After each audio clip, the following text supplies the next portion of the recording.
Nanchuan, Chongqing, Tiongkok. Setiap tahun Tiongkok menghasilkan 30.000 ton rebung dan menjadi sandaran penghidupan bagi 50.000 para petani. Distrik Nanchuan, Chongqing, Tiongkok mulai disibukkan dengan panen rebung segar.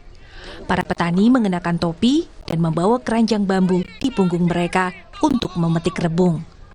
Hutan bambu mencakup area seluas hektar di Gunung Qinzhou. Volume produksi tahunan rebung di Tiongkok mencapai 30.000 ton.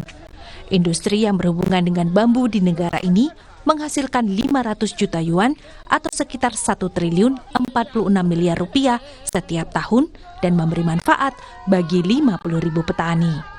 Desa Wangsheng di Kabupaten Tongji, Provinsi Guizhou, para petani sibuk mengupas rebung. Kabupaten Tongji dikenal sebagai kampung halaman bambu persegi. Dalam beberapa tahun terakhir, Kabupaten Tongji mengembangkan industri bambu persegi guna mempercepat pertumbuhan ekonomi. Terdapat 66.667 hektar hutan bambu persegi di Kabupaten Tongji. Industri yang berhubungan dengan bambu telah menjadi penambah pendapatan bagi penduduk setempat. Rebung merupakan salah satu bahan makanan khas Tiongkok.